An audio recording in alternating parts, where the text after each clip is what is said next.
Stop using church intimidation, control and manipulation.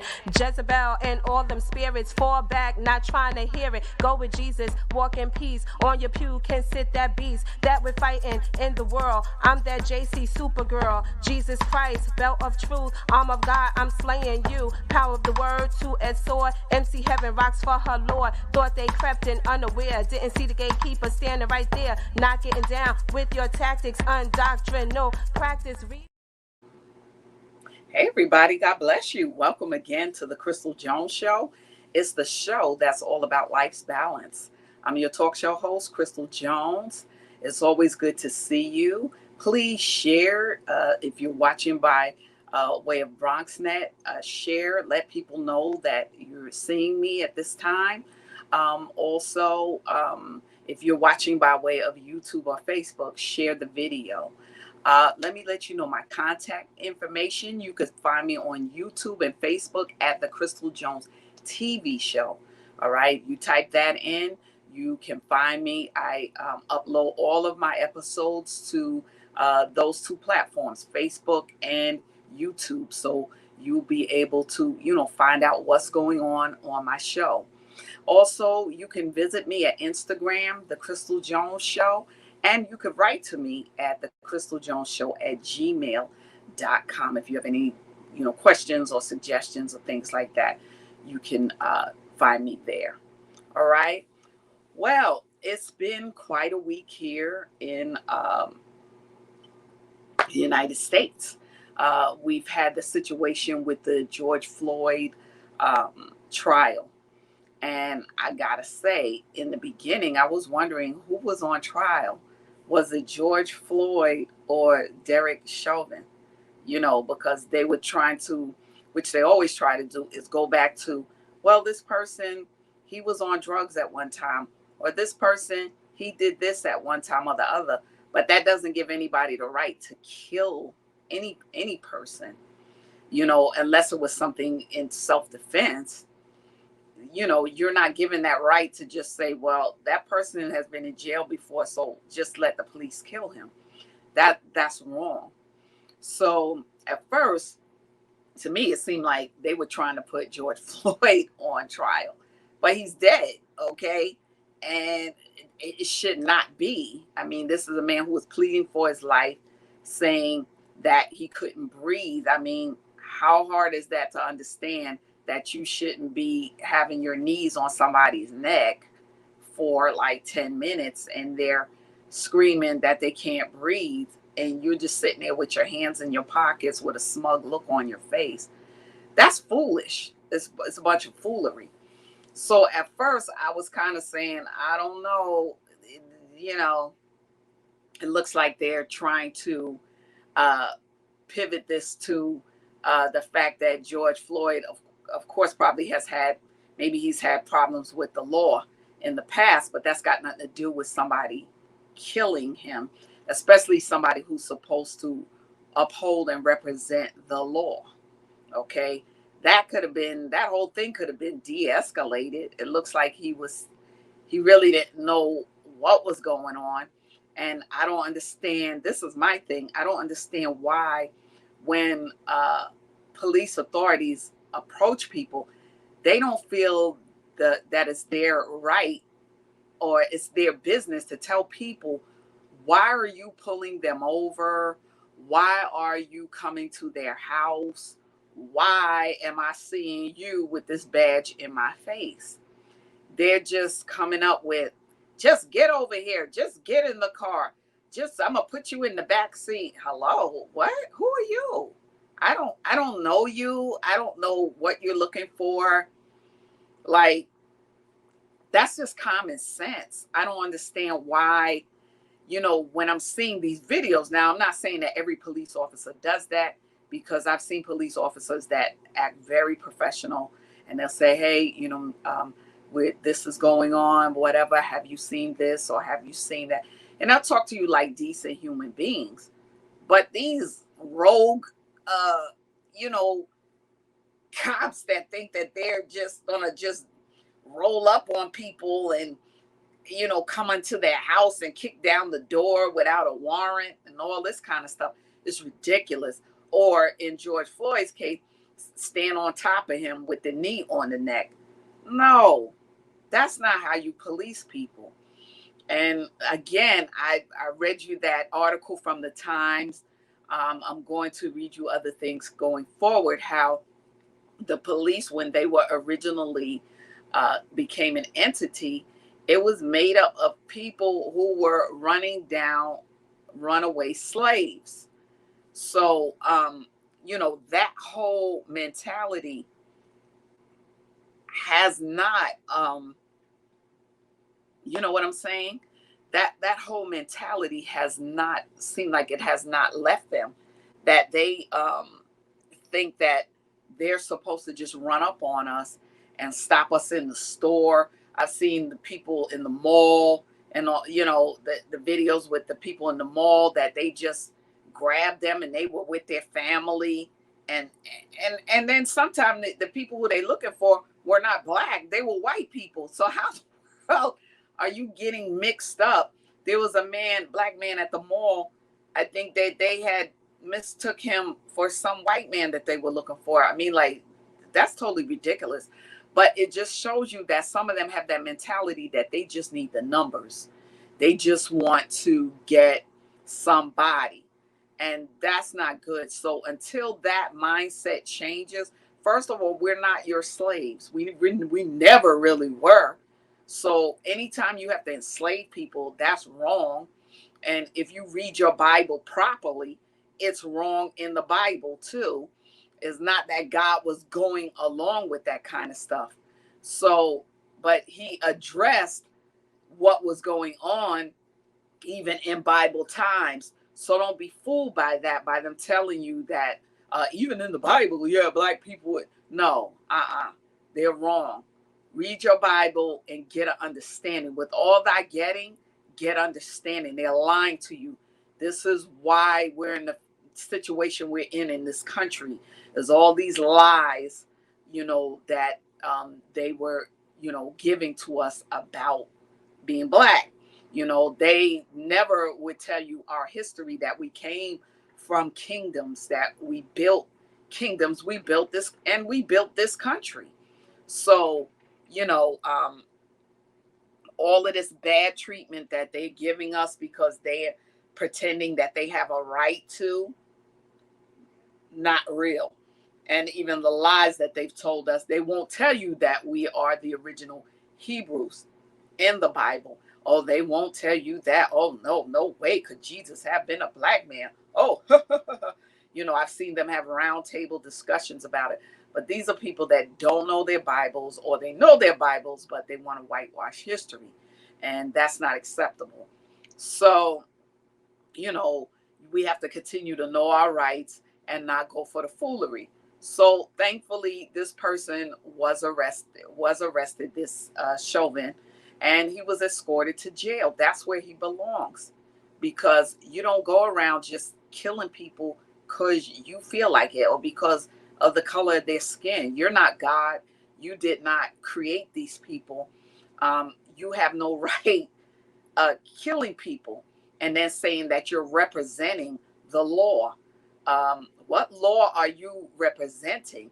And if that's the law of the United States, this is why, like I said, none of us, most of us, a lot of us don't want to participate in the flag situation, because it's not the truth.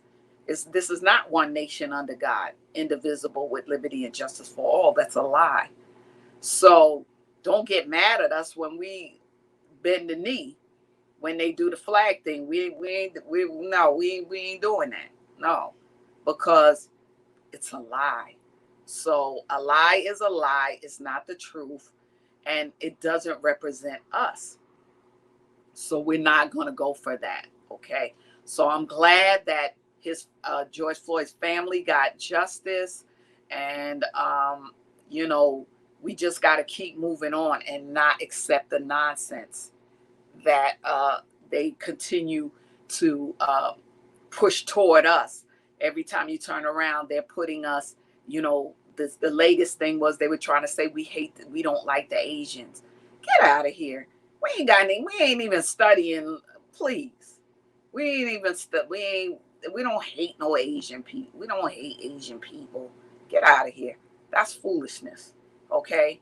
So, you know, thankfully, like I said, justice prevailed in this situation. Okay? So we're going to go now to our missing and exploited children. And we're going to show you some young people that are missing this week. And if you've seen them, please notify the police and help them get back home to their families. All right. The first missing person we have is Keyshawn Rhymes. He's been missing since April the 8th of this year. He's been missing from Utica, New York. He is 16 years old. He's a black male. Okay. He's about 5'6" and 125 pounds. So he's a youth. He's missing. His parents, I'm pretty sure, are looking for him, his family. Please, if you see Keyshawn Himes, please report that to the police, and so that he can be reunited with his family. All right. Now, the next one that I have here is, let's see. I hope this is going to come up. I'm sorry. Sometime. Okay. John LaFour. John LaFour, he's been missing since March the 9th of this year from Schenectady, New York. He is 15 years old. He is a white male. His hair color is brown, and he's 5'2". He weighs 112 pounds. All right. So John LaFour, missing from Schenectady, New York, missing since March the 9th of this year. He's 15 years old, 5'2", 112 pounds. If you see him, please report that to the police for missing and exploited children, and reunite John with his family. All right. Now, the last one I have, she's not really a youth, but nevertheless, I'm going to put her on because I saw this in the news, and this is from Uniondale. This person is missing from Uniondale, New York, and I'm sorry, I'm trying to pull up her picture. Her name is, she's missing from Long Island, Samantha Rodriguez. That's her name. Samantha Rodriguez, she has been missing since April the 16th, all right, in Nassau County. She's been missing from Long Island and Uniondale, all right. So she's 21 years old, but she's still young. You know, she's still a youth, really, but she's not. Normally, I've been reporting for, you know, the children that are like, I guess the youth is considered what, 19 and under? Yeah, because you're still a teenager when you're 19, even though you don't want to be, but you still considered a teenager. So she's been missing from Long Island. Her name is Samantha Rodriguez. Please, if you've seen Samantha, please report that to the police and get her back home, help get her back home to her family. Okay? All right. So, missing and exploited children, what I've been trying to share with you is these children a lot of time are exploited, as far as a lot of times they've been brought into different sex trafficking rings.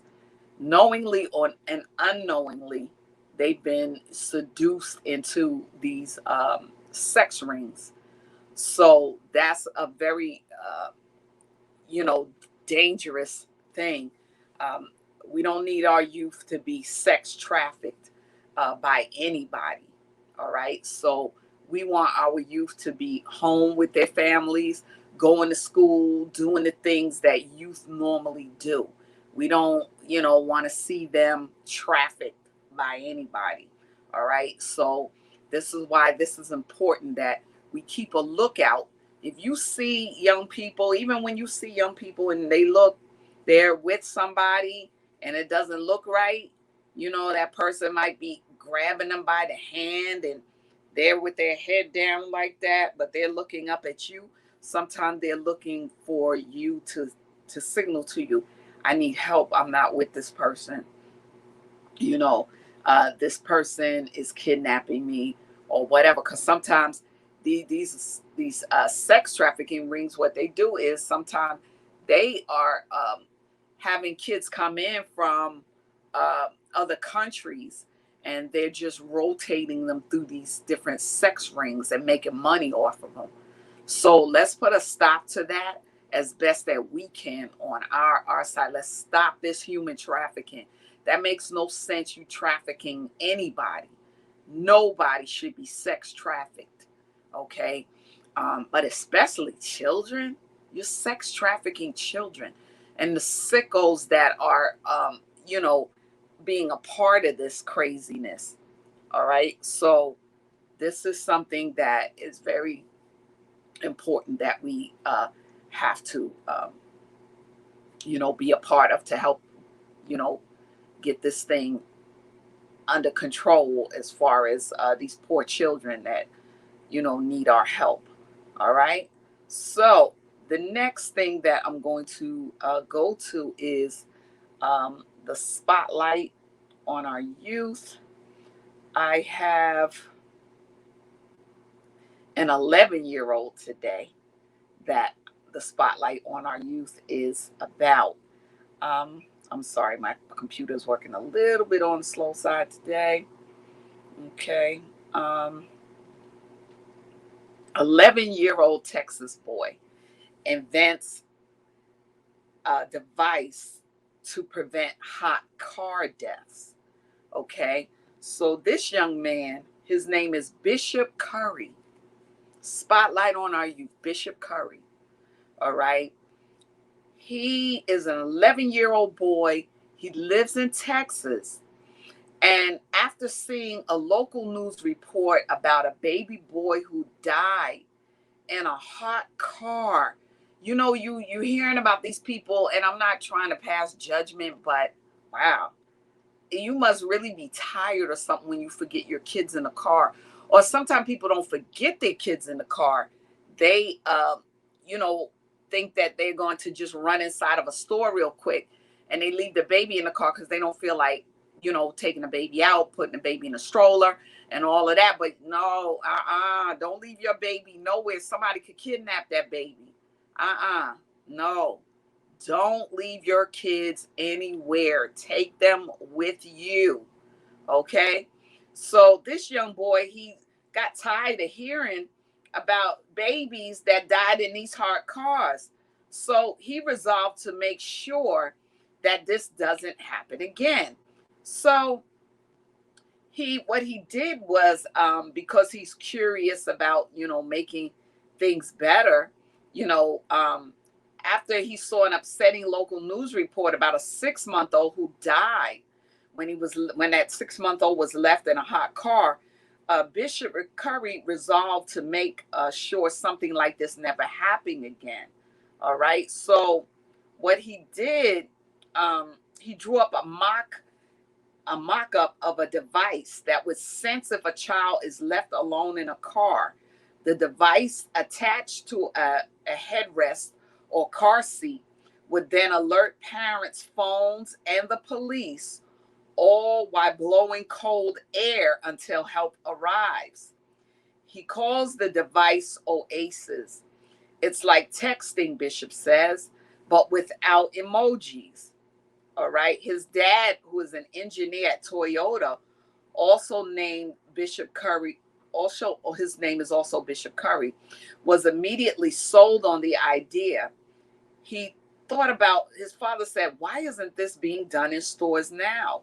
All right. So Toyota was so impressed by the young child's idea that they sent him and his dad to Michigan for a safety conference.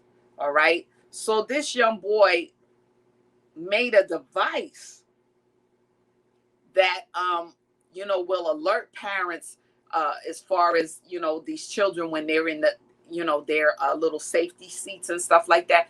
It'll alert the parent's phone and the police department. Shout out to that brother Ben. I tell you, that's my boy. Bishop Curry, God bless you. Now, this is what I'm saying. Here's another black youth doing something positive. Is this on Channel 5 and all of these different? No. They just going to tell you who shot who.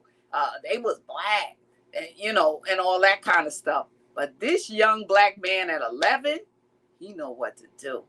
God bless him, and thank God for this young man creating this device. How unselfish of him.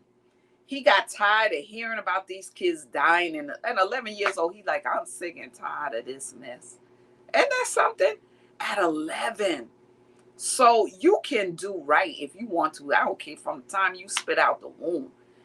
If it's spoken to you, and you see it in your home and you see it around you, even if you don't see it, some people are like that. They say, well, my parents was off. They didn't do the right thing. So I wanted to do what was right. To do good. Do good. A lot of our people are now, well, they've been doing it, but they're making a whole lot of different inventions and things like this. This is why I want to bring this to the spotlight every week so we can see what our people are doing that's positive. Okay. Our people are not just, going to jail, everybody. Okay. So this is something that I'm going to be focusing on. Spotlight on our youth. Shout out to Bishop Curry. God bless series on the butters. Today we're doing the aloe vera butter. I got this, I love the Plant Guru. So I get that from the Plant Guru, and I wanted to tell you what are the benefits of aloe vera butter. And this stuff it's just so good. I'm telling you. Here's my little hand. Here's what aloe vera looks like, and it's just it's very beneficial, for your body and stuff like that. I use aloe vera and all these different type of butters I shared with you. Oh, what happened to the... Okay. Aloe butter contains all the key properties of aloe vera: skin soothing and restoring with rapid rehydration properties to quickly hydrate and moisturize the skin. Aloe vera has natural anti-inflammatory properties. So sometimes I've heard of snake bites, mosquito bites, all different kind of things that people may have, scratches, burns, things like that.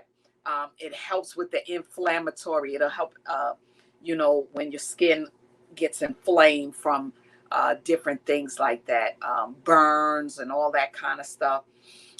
It naturally contains lignin, which aids its ability to draw in other ingredients to the skin as well, so that whatever's in your skin that's puffy or whatever, it'll help uninflame your skin. So that aloe vera, and it's good for your hair too. If you put aloe vera in your hair, it helps with your hair. You could wash your hair with it. You could also get the aloe vera plant. If you look on YouTube, you'll see a lot of women using that for shampoos. I know a lot of black women now are putting that on their product lines. The aloe vera plant, which is awesome. It helps with your hair and stuff like that. So aloe vera is really, you can use aloe vera for so many different things. So I would advise you getting the butter, and also you can get the aloe vera plant. You can drink the aloe vera. It's good. It has health properties, for the body, that type of thing. So get into these butters, y'all. I'm telling you, I'm enjoying these butters. Y'all know every week I keep coming to you. I'm buying up these butters. Go to Etsy, and Etsy, you could, you just could. Sometimes I have to get myself out of that little shop there on Etsy because they have so many butters and soaps, and oh, that's another series I'm going to probably do, is the soaps that I buy that are just awesome. I love the different soaps that I'm finding: the shea butter soap, the sea moss soap, um, the ginger carrot orange soap, and they just smell so good. Your whole bathroom gonna be smelling awesome, you know, with that. So okay, so now we're gonna go to the business segment 101. Today for business segment 101, since I'm a business owner, I'm, being honest with you and sharing things with you. Find time for you. Find time for you. You're not going to be good to anybody else if you're not well rested. And you know what I'm saying? Sometimes what you need to do is leave everything and go away. Go away. Go away. Sometimes what you just need to do is go. Like one year, I went to the Poconos for a week. Mount Laurel, shout out to them. I went out there for a week and I was with nobody. I had a part, those timeshares. I went and stayed in that for like a whole week, and it was just God and me. You know what I'm saying? I separated myself from everybody, and I just chilled out for like a whole week. Some people say, "Oh, I don't know how to just be quiet for a week and not," but you better learn. You better learn that if you're going to be a business owner, you better learn sometime how to get away from everything and everybody and be just God and you. I'm telling you, that week did me so well. I mean, because you could get your mind and your thoughts together and just chill. Sometimes you got to just chill because you doing this, you doing that, you know. For me, planning things, yeah, for the show. But other than that, I'm in ministry. So different things, chaplain work, this, that, the other, you know. Um, Sometimes you can get burnt out. Plus work every day, going to work, the different things that you do at work. If you do administration like I do, administration is a lot. So what I wanted to tell you all is please find time for you, because if you don't take care of you, nobody else is going to, because after a while you're going to be so burnt out that people want to help you, but they really can't because now you're sick. You can't, don't get sick and all of that kind of stuff.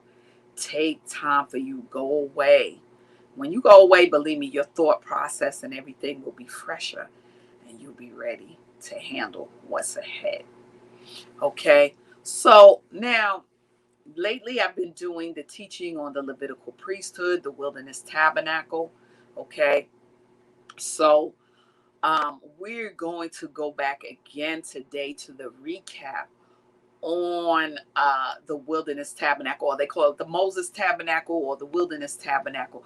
I want shout out to Terry Harmon, who is the tabernacle man. He's the man that you see doing the visual for the Wilderness Tabernacle. I wanted you to see everything that he has in this video of the Wilderness Tabernacle. So that's what we're going to do today. Today's week 2 of the recap. Next week I'll come back and I'll be, back to the teaching. But sometimes it's good to sit back and reflect so that you can see what I'm talking about, because we live in an age of visual. We're visual people now. When we were growing up, it was becoming like that, but now that's what it is. People want to see a visual of what you're talking about, because they may be able to imagine in their minds a little bit, but when they really see it, then they're like, oh, this is what she was talking about. Wow, okay. So I want you all, me, I'm going to do ministry differently. I'm going to bring you the history and everything like that. I'm not going to just read you scriptures. I want you to have an understanding of what the background, who the people are, what they were doing, and all of that. Okay? So what we're going to do is we're going to go right to the video, and I'll be back after the video is over. All right.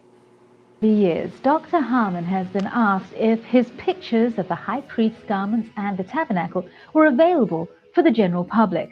We're pleased to announce that 2 new resources for ministers, rabbis, Sunday school teachers, and anyone waiting to make their Bible's reading come alive are now available. The garments of the high priest contain the 8 golden garments of the high priest, as well as the 4 white linen garments of all the other Levitical priests.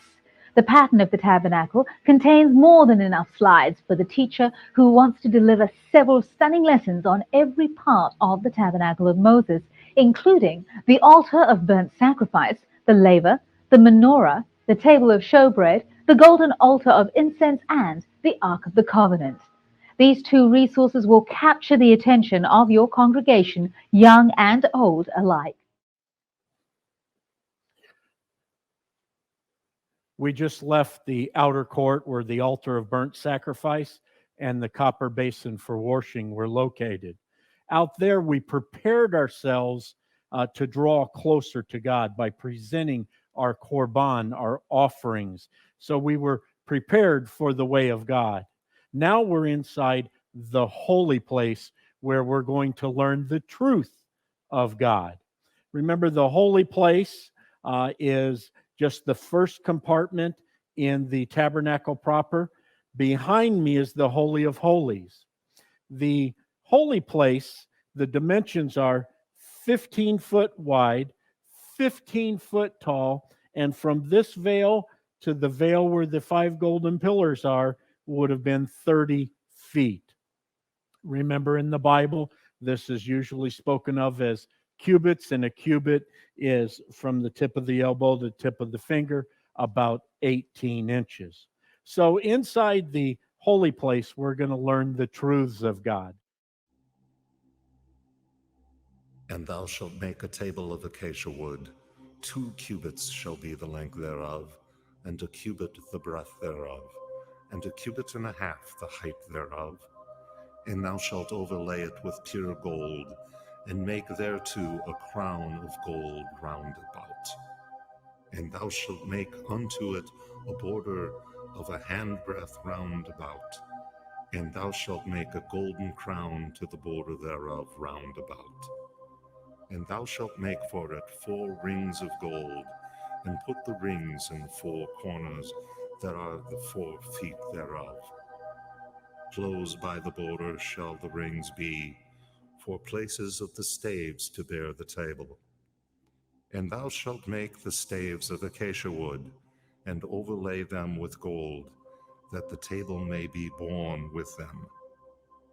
And thou shalt make the dishes thereof, and the pans thereof, and the jars thereof, and the bowls thereof, wherewith to pour out of pure gold shalt thou make them.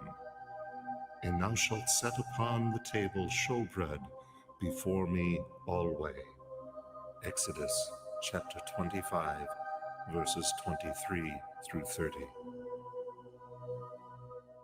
And we will learn that from the table of showbread, where the 12 loaves of bread, one representing each of the 12 tribes, was placed on the table.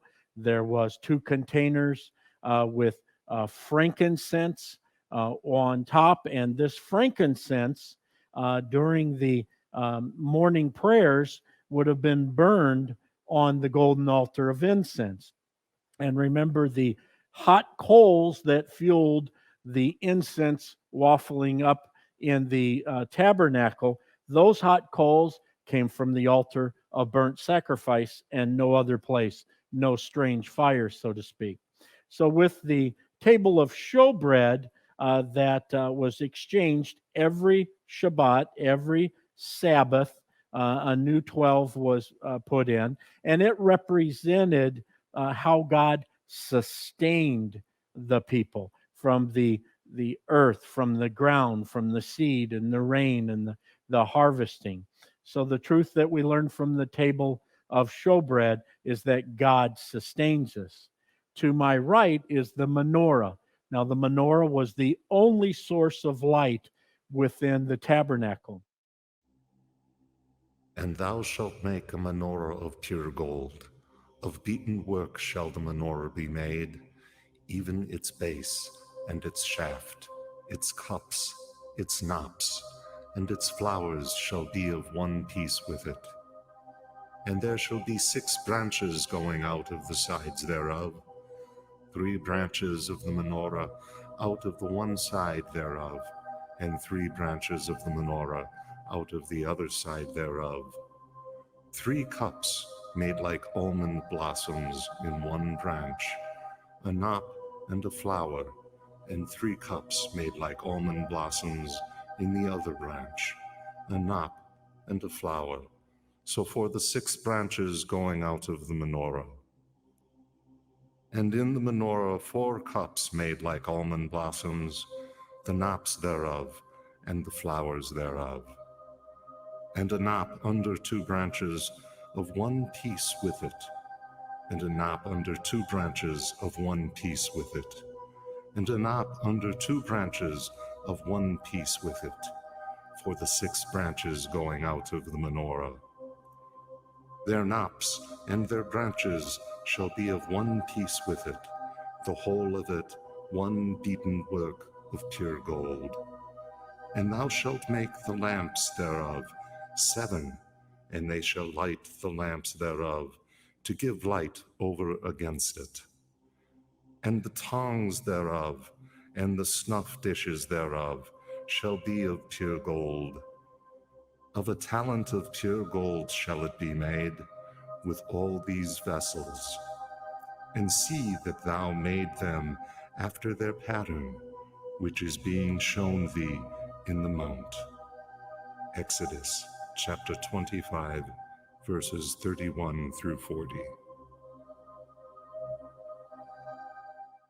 And the menorah had 7 branches. The center branch is sometimes referred to as the servant branch. And inside each of those little lamps would have been olive oil. And that would have produced the fuel for the lamp, for the light. And the wicks would have been made out of linen. Now, where did they get the wicks? The wicks would have been produced from the soiled garments of the high priest, not the golden garments, but the white linen garment. When that became too torn or worn to be used, it was shredded into strips, and that was used for the wicks of the menorah. Now, then we have the golden altar of incense, sometimes just referred to as the golden altar, and it was standing right in front of the veil separating the holy place from the Holy of Holies. And thou shalt make an altar to burn incense upon. Of acacia wood shalt thou make it. A cubit shall be the length thereof, and a cubit the breadth thereof. 4 square shall it be, and 2 cubits shall be the height thereof. The horns thereof shall be of one piece with it. And thou shalt overlay it with pure gold, the top thereof, and the sides thereof round about, and the horns thereof, and thou shalt make unto it a crown of gold round about. And 2 golden rings shalt thou make for it under the crown thereof, upon the 2 ribs thereof. Upon the 2 sides of it shalt thou make them, and they shall be for places for staves, wherewith to bear it. And thou shalt make the staves of acacia wood, and overlay them with gold. And thou shalt put it before the veil that is by the ark of the testimony, before the ark cover that is over the testimony, where I will meet with thee. And Aaron shall burn thereon incense of sweet spices every morning. When he dresseth the lamps, he shall burn it. And when Aaron lighteth the lamps at dusk, he shall burn it, a perpetual incense before the Lord throughout your generations. Ye shall offer no strange incense thereon, nor burnt offering, nor meal offering, and ye shall pour no drink offering thereon. And Aaron shall make atonement upon the horns of it once in the year. With the blood of the sin offering of atonement, once in the year shall he make atonement for it throughout your generations. It is most holy unto the Lord. Exodus chapter 30, verses 1 through 10. Now, there are some that say that the golden altar of incense was more toward the front of the holy place, so you would enter into the place of prayer before you acknowledged God sustains you and that God provides direction or light for you. But most say that it was closest to the veil. Now, let's look at the dimensions of each of these holy vessels. Now, the table of showbread is made out of acacia wood, and the acacia wood is then overlaid with gold. You'll notice that there are 4 rings on it, but the staves or the poles are missing because once it was put in place, just like the golden altar, once it was put in place, the staves were removed. So the table of showbread is 36 inches long, 18 inches wide, and 27 inches high. And you'll notice that there is a crown molding, a rim around it, and that's to keep the bread and the cup and the frankincense and everything from falling off when it's being transported. Bread would have always been on there, of course, exchanged every Sabbath. To my right is the menorah, the only source of light, as we said. Now, the Bible doesn't say how big it was. It does say how much it weighed. We do know that there were 7 branches. We do know that it was fueled by olive oil. We do know the wicks came from the high priest's linen garments once they were no longer being used. There is some talk that the branches wouldn't have been curved, but they would have been straight because of the Hebrew word is more like a reed. But it's known best because of it's a symbol of Israel. It's on the Arch of Titus. So most show the branches curved. But the most important piece is that it was hammered out of 1 piece of gold. Quite a bit of work, probably about 75 to 90 pounds worth of gold. So today it would be quite expensive. The golden altar is 18 inches square. So 18 inches this way, 18 inches that way, and it's 36 inches high. In the center here would have been a bowl, and that bowl would have been used to house the burning coals, and the incense would have been placed on that every morning and every evening. And just to recall, Aaron, the high priest, would come in, and every morning he would trim the wicks and place hot coals and incense on the altar. And every evening he would take and replenish the oil in the menorah, make sure that they were kindled, and then once again place more hot coals from the altar of burnt sacrifice and more incense before the Lord. This is the holy place. Let's take a look inside the Holy of Holies.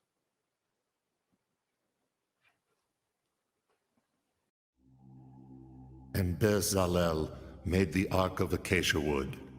2 cubits and a half was the length of it, and 1 cubit and a half the breadth of it, and 1 cubit and a half the height of it. And he overlaid it with pure gold within and without, and made a crown of gold to it round about. And he cast for it 4 rings of gold. In the 4 feet thereof, even 2 rings on the one side of it, and 2 rings on the other side of it. And he made staves of acacia wood, and overlaid them with gold. And he put the staves into the rings on the side of the ark to bear the ark. And he made an ark cover of pure gold. 2 cubits and a half was the length thereof, and 1.5 cubits the breadth thereof. And he made 2 cherubim of gold, of beaten work made he them, at the 2 ends of the ark cover, 1 cherub at the one end, and 1 cherub at the other end. Of one piece with the ark cover made he the cherubim at the 2 ends thereof. And the cherubim spread out their wings on high, screening the ark cover with their wings, with their faces one to another. Toward the ark cover were the faces of the cherubim. Exodus chapter 37, verses 1 through 9. As you can see, we're now in the Holy of Holies. First, let's look at the size of this compartment. It is 15 foot tall, 15 foot wide, and 15 foot deep. Now, you'll notice in the Bible, it speaks in terms of cubits. And in biblical times, a cubit was basically from the tip of the elbow to the tip of the top finger, and that's about 18 inches. So when the Bible talks about a cubit, it's basically talking about 18 inches. So we have the Holy of Holies here, and you'll see that surrounding the Holy of Holies, we have those silver sockets that were purchased with the atonement money that we talked about in previous lessons. So these are the sockets that are in the ground, and they hold up the gold planks of acacia wood that's overlaid with gold. So when we come to the Ark of the Covenant, basically it's the safety deposit box. Inside the Ark of the Covenant was the 10 Commandments, the law. Now you'll notice that to the right side of the ark that you'll see the pot with manna and you'll see Aaron's rod. I've purposely left it out for a lesson down the road. There is some disagreement as to what was contained in the Ark of the Covenant, how long the various things stayed in there, when it was taken out, what happened with the Ark in general. But for now, we just want to look at the overall Holy of Holies in the Ark of the Covenant.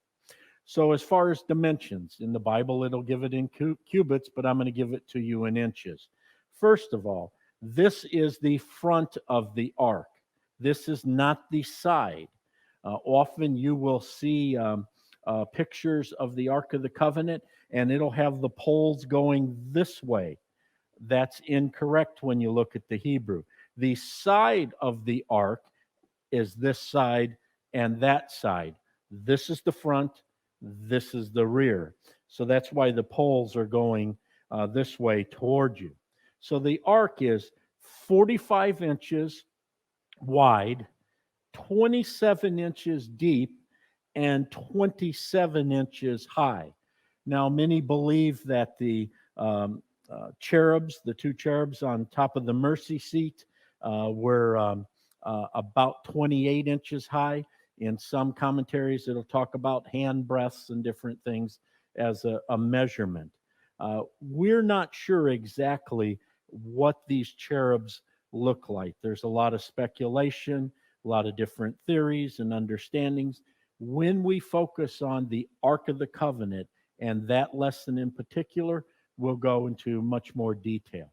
So we've got 45 inches by 27 inches and 27 inches high, and probably about 28 inches for the cherubs. You'll notice that I have the acacia wood poles overlaid with gold, and they are in the Ark of the Covenant.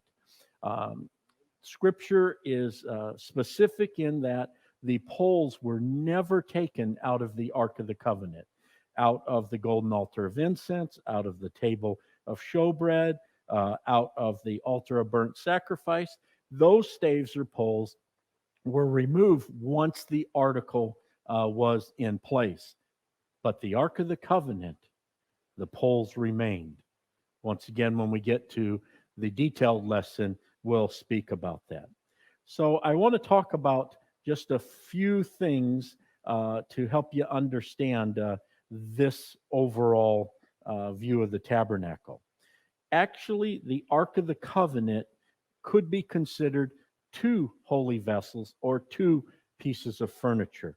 The box like structure on the bottom is actually the ark, the container, the box that kept the covenant of the Lord, God's contract between himself and man. This top portion here was called the mercy seat, and this is where the high priest, once a year on the Day of Atonement, would sprinkle the blood 7 times. We'll look at that in more detail at another time. So this part here could be considered the Ark of the Covenant, and then the second piece, the lid or the mercy seat. Now, the mercy seat would have been able to be lifted off by a couple of men, and you would have seen the contents of the box. So here we have it, the Ark of the Covenant.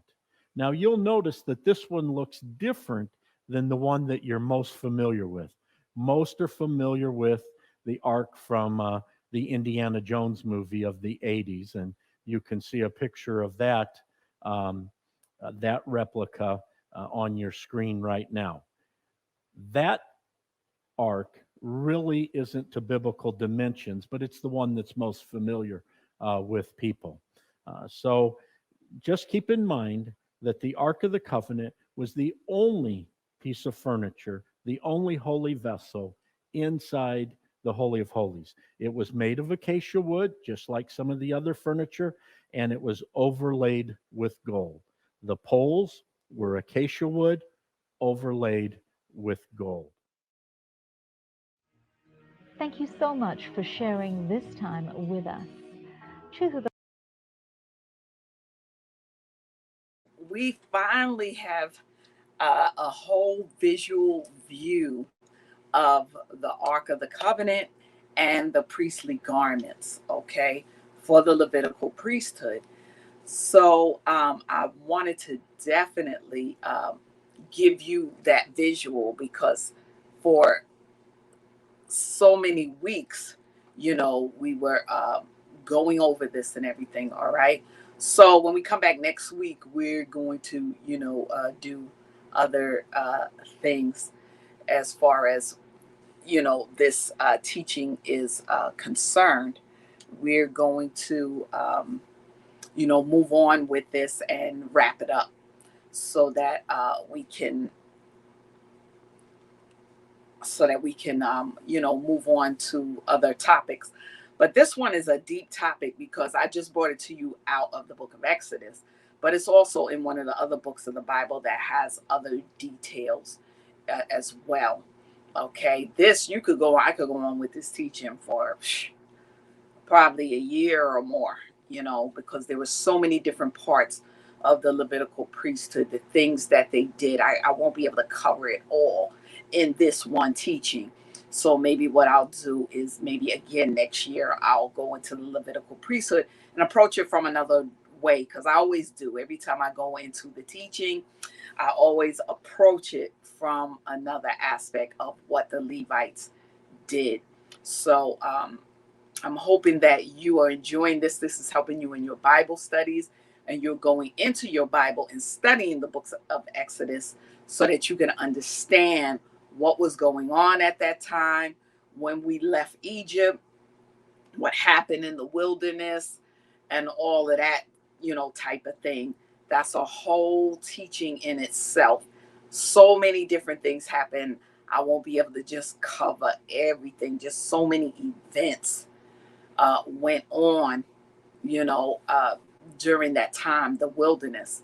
But it's something that we have to pay attention to, because we're coming up on a time again like that in the near future. So we need to study it, think about it, apply it to our lives now, and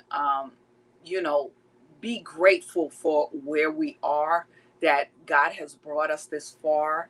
We're a part of the awakening, which is awesome. that we're not sitting around thinking that we're the worst people on the earth or that we don't matter and that type of thing. No, we are the children of Israel. So at some point in time, we will return to our homeland, which is Jerusalem, because we're not from here. We're from Jerusalem, okay?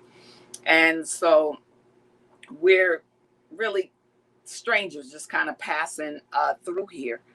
But while we're here, we're going to be a blessing. You know, while we're here in the land, we built this country, okay? So we've created so many things. So continue the creativity, continue what God has blessed us with, continue with the, it's not a coincidence that, our sisters and brothers are going back to, making the butters and all that kind of stuff. That's what they do over in the continent. Over there in Africa, they make the shea butter and all that kind of stuff. Ghana and different places, and ship it over here. So we come from a place of many, many, many natural resources. When we were in our homeland, Jerusalem, the water over there, healing water. There's an area there with the water. You go in and whatever sickness is ailing your body, that salt in it and whatnot will heal you. So, just remember, we are an anointed people. We are a great people. Spread the word for who we are. Continue to read the history books, but your greatest history book is going to be the Bible. Now, I also read along from Babylon to Timbuktu. It tells you a lot, and it proves who we are. That, with us having the dominating genes and things like that, that the other nations came out of us. We were the original nation of people. Okay, we're made from the 7 layers of the earth. God made us from the dust of the earth. So the dust, the earth is dark, right? The dirt in the earth is dark. So it would make sense that the creation, what the Creator created in the beginning was Black people. All right. And it's nothing to try to pump us up or anything like that. But let's get the history straight and stop whitewashing. Stop believing what's been whitewashed. Okay. Now, I'm going to let you know again, you could contact me at thecrystaljonesshow@gmail.com. Also, you could see what I'm doing on Instagram. Go to my page on Facebook and YouTube. You'll see all the uploads of my videos, all the recent shows that I've done. Okay. And if you want to be a guest on the show, of course, reach out to me. All right. So that about wraps it up for this week on the Crystal Jones Show. Thank you for coming and tuning in. Watch me Sundays from 2:30 to 3:30, channel 68 and 34. Until then, you stay balanced. Stop using church intimidation, control and manipulation. Jezebel and all them spirits fall back, not trying to hear it. Go with Jesus, walk in peace. On your pew can sit that beast that we're fighting in the world. I'm that JC Supergirl, Jesus Christ, belt of truth, arm of God, I'm slaying you. Power of the word to a sword. MC Heaven rocks for her Lord. Thought they crept in unaware, didn't see the gatekeeper standing right there. Not getting down with your tactics, undoctrinal practice.